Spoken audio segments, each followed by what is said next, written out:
talk about Bahia a little bit. Yeah, I wanted to talk about Bahia a little bit, what you were talking about this morning that people might be interested in, like the quietness of it, plus it's not as cheap as people might think, or what some people are saying on the internet. As a matter of fact, well, I don't know how much you were going to write and how much you want to say in a video, but you know, Bahia has been found. I mean, from a frugal perspective, it's not there. I mean, it's totally geared towards the short-term tourist. Almost everything is furnished.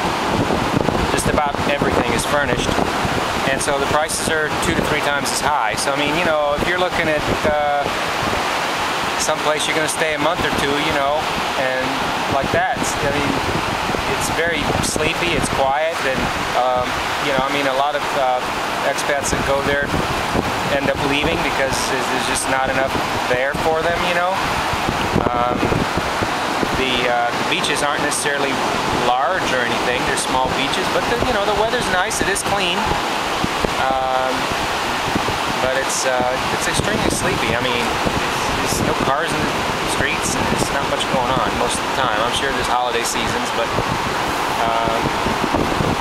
I'm sure that changes. It's in and out, up and down, you know, but still, the rental situation probably doesn't change much. You know, everybody wants the short-term tourist.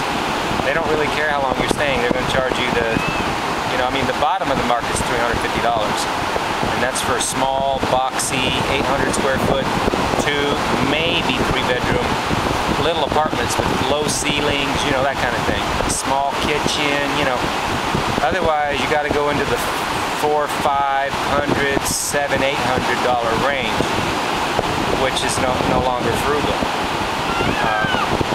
So you'll have to get your information from a different blog because we're a frugal blog. Yeah. Well, the pluses of Bahia are that it's very clean.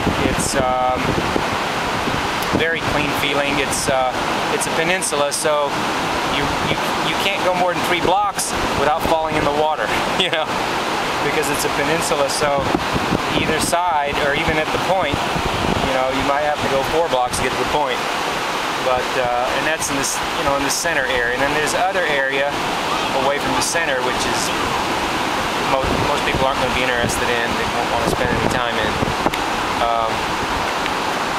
Because I was taking a picture at it's further from the water. It's not. There's nothing there. It's some Ecuadorian told me to hide my camera because a gringo was walking along that same trail and got mugged in Bahia, on the outskirts. Yeah, they'll tell you there's no crime, but if you act like a tourist and you go, you know, around neighborhoods where thieves can just run up the hills, you can get assaulted. It has happened. Yeah, we were told to put the camera away because a gringo was assaulted for his camera. So yeah, you can't be walking around, especially when there's not very many people in, you know, out.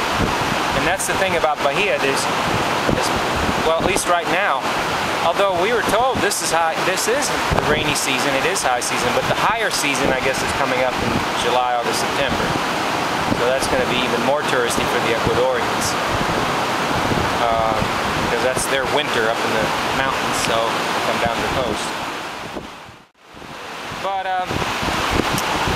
I don't know, higher prices, availability of food on the coast in general so far has been, when you compare it, after having been in Cuenca for 7 months, I mean, man, we're just living high on the hog over there with the availability, all different kinds of foods. And you know, when you see the other videos with all that food spread out.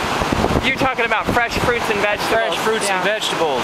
You know, I mean, they have them. Which is probably half of our diet. They have them here, but it's just the availability is just this small, just a few tables here.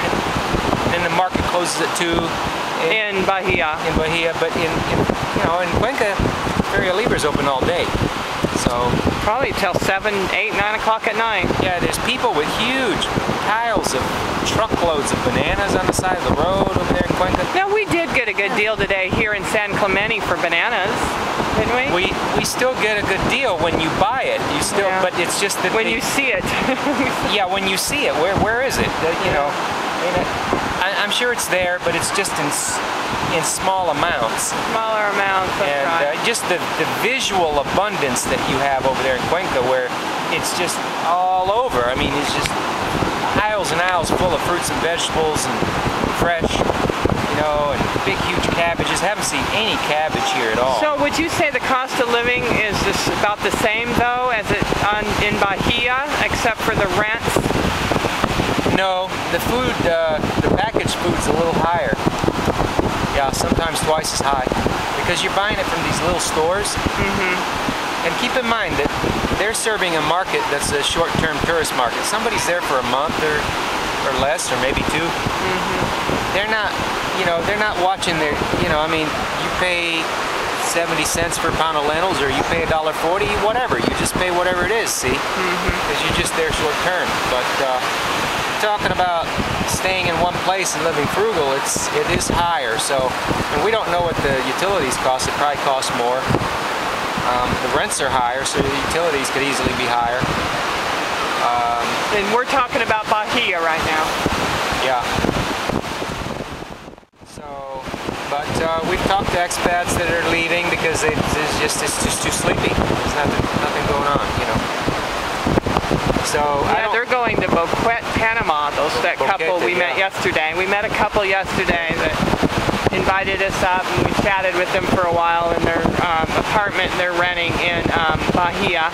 And they told us they're going to Boquete because there wasn't nothing to do in Bahia. Yeah. And it's so far, most of the coast is like this. It's just sleepy, quiet, and it really is not really designed to take an influx of foreigners. Is, you know, I mean, it would just double everything. So, you know, I mean, it just, and that's what happened in Bahia. It's been discovered. Matter of fact, we were told by the locals, the Californians come in and they'll just pay $500, $600, $700, $800 for a condo. What the heck's that? That's cheap. You know, compared to California. Are you kidding me? You can't get anything in California for that. You can't even get a shed. So, but yeah, you know, frugal-minded, we always negotiate. We always tell them what our budget is. So, you know, but if somebody's trying to go luxury, obviously, then you know, you can do it in Bahia. You can do it as a beachfront luxury. But even if you're not beachfront, you're always only 2-3 blocks from the beach. So a lot of times you can just see the beach anyway from the balcony. So. Okay, tell people about what the 2 grocery stores are all about in Bahia that we kept getting directed to when we asked where the supermarket was.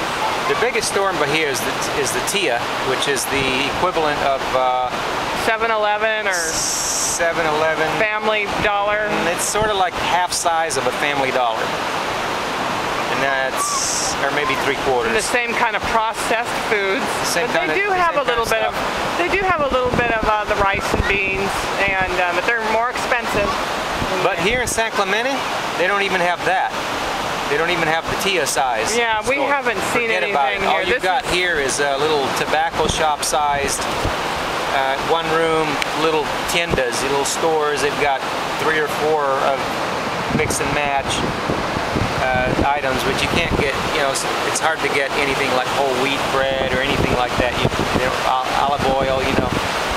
You have to go into the town, the big city, the Puerto Viejo or Manta. Which is how far from which here? I think is probably about an hour bus ride from here, I'm just guessing.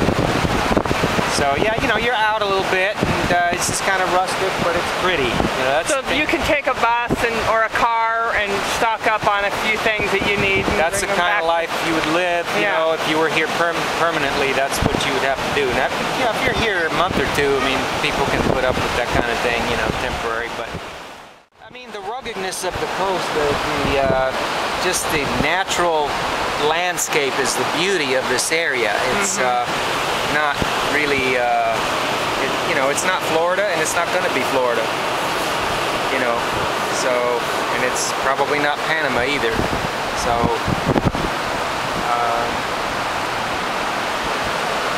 it's San Clemente. San Clemente, and they've got Ecuador. These little coves. You know, you just get the cove, and then you come around the rocks, and you get another cove. You know, and I don't know how many coves there are. So far, we've seen about 3 of them, but we'll keep walking, as long as the tide permits. Hasta luego.